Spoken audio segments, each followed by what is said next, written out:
Good evening class 11th। कल हमने discuss करे थे कुछ trends metallic and non metallic behaviour periodic table में। बोला भी मैंने इसके बाद चैप्टर पूरा इंपॉर्टेंट है आपके 12th के पॉइंट ऑफ व्यू से भी, है ना। एक बच्चे का फोन था, मैसेज था, डाउट था कि पोजीशन हम कैसे निकालते हैं सर एलिमेंट्स की। एक बार और कर लीजिए उस क्वेश्चन को। देखिए, जैसे आपको दिया एलिमेंट 114, मैं तो पर्पसली आपको भारी भारी एलिमेंट्स ले रहा हूँ, पूछेगा नहीं आपसे इतने भारी ले जाता है ना। फिर भी चलिए 114 वाला एलिमेंट है, आपको प्लेस बताना है और इसका बताना है इलेक्ट्रॉनिक कॉन्फ़िगरेशन। अब ये तो पता होगा ही आपको, 1 से 2, 3 से 10, 11 से 18, 19 से 36, 37 से 54, 55 से 86 और 87 से 118। क्लियर। अब देखिए 114 का आएगा, ये जो 118 वाले हैं ये कौन सा ग्रुप है आपका, ये आपका 18th ग्रुप। सही। तो ये 118 है, तो यहाँ कौन आएगा 117, यहाँ कौन आएगा 116, यहाँ कौन आएगा 115, यहाँ कौन आएगा 114। तो इधर से अगर हम चलें तो 18, 17, 16, 15, 14। तो आपका कौन सा ग्रुप है, मैं यहाँ दिखा देता हूँ इसको। आपका ग्रुप कौन सा है यहाँ 14th ग्रुप। ये सही। और ढंग से आपको समझाने के लिए और बढ़िया बताता हूँ मैं। ये 18th ग्रुप है आपका, और आपका एलिमेंट किसमें आ रहा है, ये आ रहा है आपका 14th ग्रुप में। सही। तो पहली चीज तो आपको पता लग गया पोजीशन क्या है। आप क्या लिखोगे, group equal 14 and period equal 1, 2, 3, 4, 5, 6, 7। आप लिख दोगे पीरियड इसका 7 है, क्योंकि ये फर्स्ट पीरियड है, ये सेकंड है, थर्ड है, फोर्थ है, फिफ्थ है, पीरियड नंबर 6 है, पीरियड नंबर 7 है। अब बात करते हैं इलेक्ट्रॉनिक कॉन्फ़िगरेशन की। सही है। तो इलेक्ट्रॉनिक कॉन्फ़िगरेशन में सबसे सिंपल पर चलिए, 114 से पहले कौन आता है, रेड ऑन। तो आप क्या लिख दोगे 114 और इसके आगे लिख दोगे आर्यन। होगा ये क्वेश्चन तो ट्रिक से ही होगा, ट्रिक के अलावा जो करना है कर लीजिए, नहीं होगा ये होना तो ट्रिक से ही है। अब देखिए सही है, रेड ऑन लिख दिया हमने। अब देखिए 14 में कौन कौन है, तो नियोन को एग्जामिनेशन हम बनाइए, नियोन। इसके बाद कौन है, पहले क्लोरीन 17 में, ऑक्सीजन 16 में, क्लियर है। आपका नाइट्रोजन 3 में और आपका कार्बन 14 में। ये कार्बन, कार्बन का इलेक्ट्रॉनिक कॉन्फ़िगरेशन क्या लिखते हैं हम, 1s2, 2s2, 2p2। सही। 1s2 लेंगे नहीं, 2s2 और 2p2 काम का है हमारा, क्योंकि 1s2 क्या है, के शेल, ये क्या एल शेल। अब ये 2 क्यों लिखा, क्योंकि कार्बन किसको बिलोंग करता है, पीरियड नंबर 2। ये period number 2, carbon belong to period number 2, इसलिए क्या है 2s2, 2p2। तो आर्यन किसको बिलोंग कर रहा है, 7 को। तो आप क्या लिख दोगे 7s2, 7p2। तो कल मैंने बोला भी था, अगर आप एक्स्ट्रा ऑर्डिनरी हैं तो कुछ और ऐड करेंगे, अगर ऑर्डिनरी है तो ये लिखकर छोड़ आएंगे। देखिए क्या, फ्रेंशियम से लेकर 118 में यहां बीच में एक्टिनोइड सीरीज भी आती है, देख लो आप, एक्टिनोइड सीरीज भी आती है। और एक्टिनोइड सीरीज होती है क्या, 5f। याद से ध्यान से देख लीजिए, एक्टिनोइड क्या होती है 5f, और वहीं बीच में क्या होता है, transition element, D block element. और अगर ये एक्टिनोइड सीरीज आती है तो आप क्या लिखोगे यहाँ बीच में 5f। क्लियर। f के लिए वैल्यू क्या होती है, n-2। क्लियर। अब f के साथ बीच में कौन है, d ऑर्बिटल भी है, तो d के लिए वैल्यू क्या होगी, n-1। n किसको बोल रहे हैं, इसको, n = 7। तो क्या हो जाएगा 5f 14 और n-1 क्या, 7-1 क्या हो जाएगा 6। देखो ये 7 कहां से आया, यहां से। तो आप क्या लिख दोगे 6d10। तो ये आपका इलेक्ट्रॉनिक कॉन्फ़िगरेशन क्रिएट। सही है। आने के चांस कम है, बट आना चाहिए हमें। तो 12th तैयार करना है, वो 12th के लिए प्रिपेयर करना है अपने आप को, तो आपको हर एक चीज आनी चाहिए। हम ये भाग नहीं सकते इन चीजों से। बढ़ते हैं अगले टॉपिक पर। ये देखिए एक और क्वेश्चन आप सीबीएसई का 12th के लिए इंपॉर्टेंट है, जेई के लिए इंपॉर्टेंट है। देखिए क्या बोलता है, arrange in metallic behaviour increasing order. Short में लिखा है क्वेश्चन, इन एलिमेंट्स को आपको मेटेलिक बिहेवियर के इंक्रीजिंग ऑर्डर में अरेंज करना है। जब भी ऐसे क्वेश्चंस आए अरेंज करिए इंक्रीजिंग ऑर्डर डिक्रीजिंग ऑर्डर, तो सबसे पहले आपको एलिमेंट का पोजीशन पता होना जरूरी है। इसलिए पढ़ाते हैं हम पोजीशन, पहला कौन है, लास्ट कौन है, थर्ड थ्री कौन है, फोर्थ कौन है, ये सब एटलीस्ट 30 तक तो आपको आना चाहिए। अब इसका कोई वो एक्सक्यूज नहीं है सर मुझे 30 तक ही पता नहीं है। अगर पता नहीं है तो दिक्कत है। फिर देखिए सबसे पहले आप देखिए सिलिकॉन का एटॉमिक नंबर क्या है 14, बेरिलियम 4 है, 12 है, 11 है, 15 है। देखिए फर्स्ट में देखिए आप फर्स्ट ग्रेड में कौन होता है आपका 1 से 2, फर्स्ट में नहीं है। 2 में कौन होता है 3 से 10, तो बेरिलियम यहाँ आ जाएगा आपका 4 होता है ना, लिथियम बेरिलियम बोरोन कार्बन ये वाली लाइन है, सही है। इसके बाद सोडियम कहाँ आएगा यहाँ 11, मैग्नीशियम 12, सही, सिलिकॉन 14 एंड फास्फोरस 15। ये ध्यान रखिए। आप क्या लिखते हैं, इधर चलने पर मेटेलिक बिहेवियर कम होता है और नीचे चलने पर मेटेलिक बिहेवियर बढ़ता है, सही है। ये पढ़ा था आपने।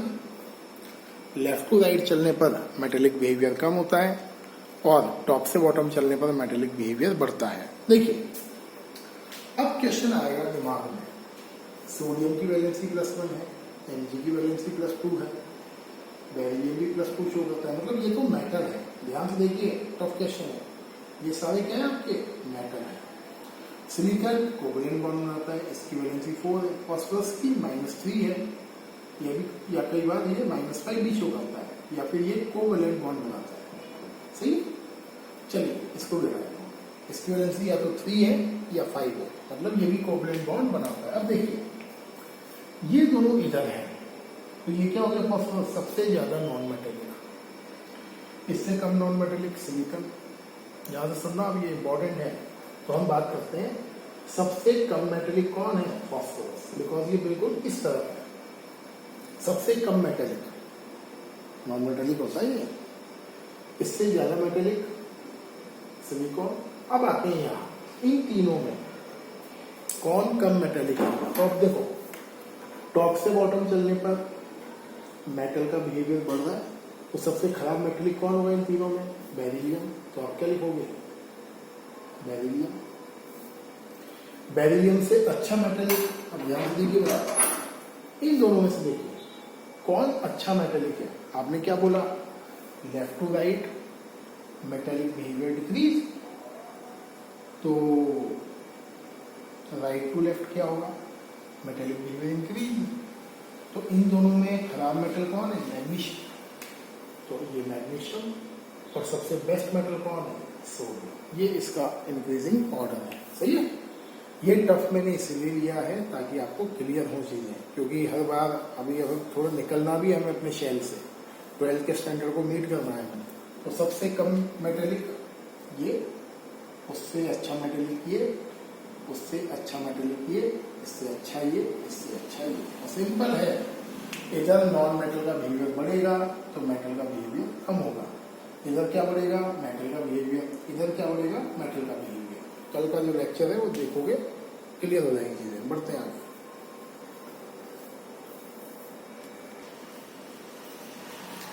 देखिए ये अगला कॉन्सेप्ट देखिए साइज का, एटॉमिक रेडियस या एटॉमिक साइज, दोनों का मतलब सेम है।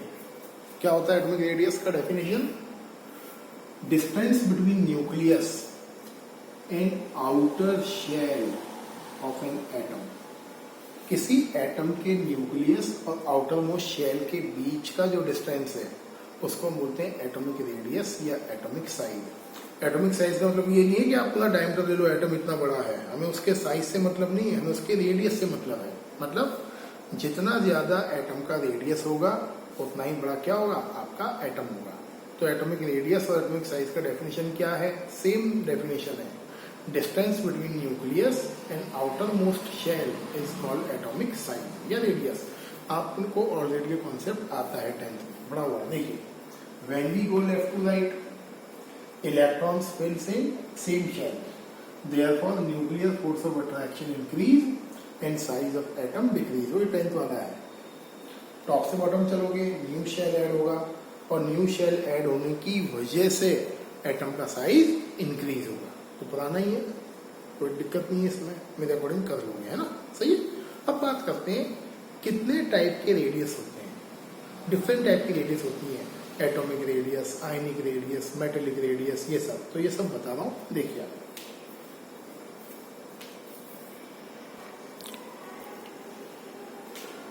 ये देखिए डिफरेंट टाइप की radius, atomic radius, covalent radius, metallic radius, ionic radius, van der Waals radius. Simple है बिल्कुल।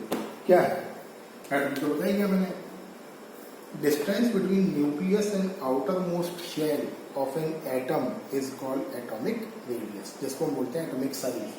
अब आते हैं मॉलिक्यूल्स पर।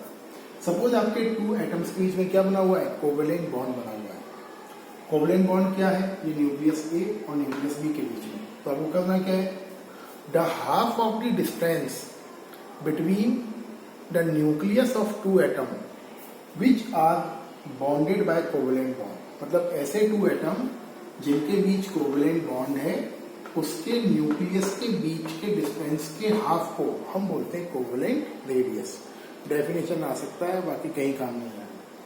सेम मेटेलिक रेडियस है, if 2 metallic atom are attached then the distance between their nucleus divide by 2 is called metallic radius. तो metallic में क्या बोलना है, 2 मेटल लिया आपने एटम के, 2 मेटेलिक एटम लिए, मेटेलिक एटम के न्यूक्लियस के बीच का जो डिस्टेंस है divide by 2 is called metallic radius.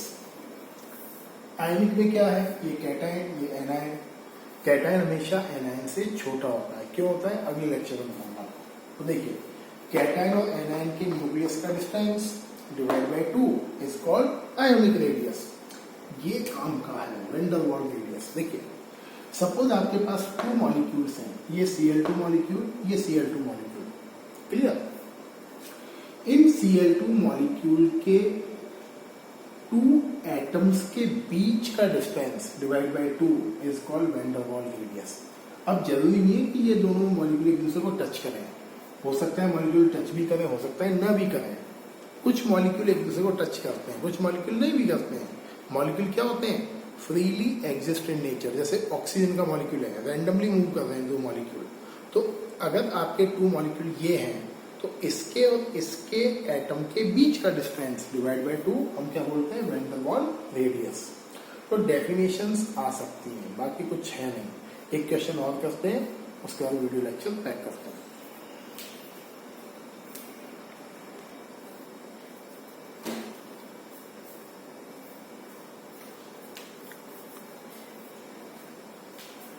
ये क्वेश्चन देखिए, साइज के ऊपर फिर पैक करते हैं, सही है। ये आपके पास एलिमेंट है, boron, carbon, sulphur, silicon, phosphorus, fluorine. कुछ और भी डाल देता हूं, चलिए। पोटेशियम। आपको करना क्या है, आपको इन एलिमेंट्स को इंक्रीजिंग ऑर्डर ऑफ साइज में अरेंज करना है। जो मैंने पहले बताया, सबसे पहले तो आपको लोकेशन पता होना चाहिए। देखिए, ये सब एक ही लाइन में आते हैं, बोरोन, कार्बन।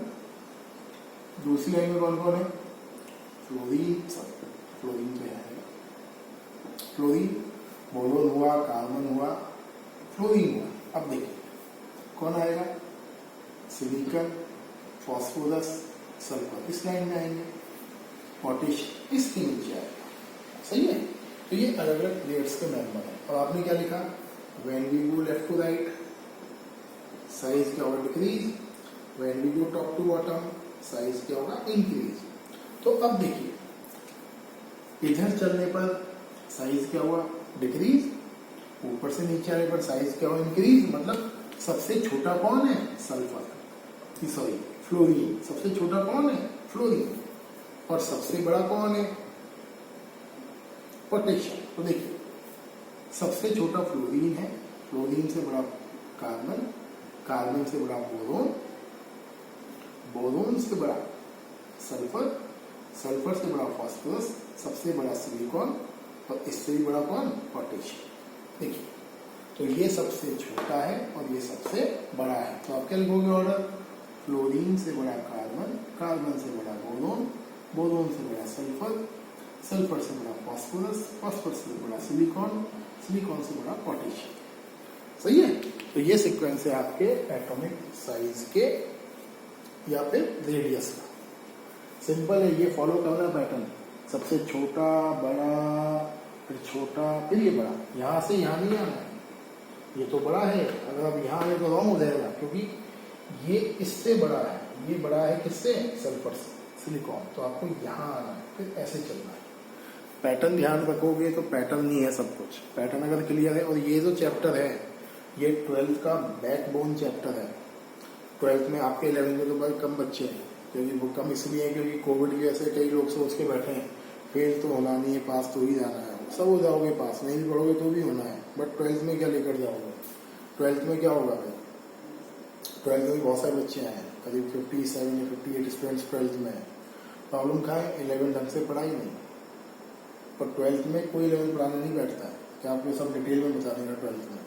तो देखते रहिए इसको, है ना? कहीं भी डाउट आए कॉल करिए, बेझिझक फोन करिए, मैसेज मत करिए। 11 पर मेरा टेंशन वैसे भी ज़्यादा रहता है 12 से। फोन करिए, will try to solve out your doubt. सही है? Thank you and have a nice day.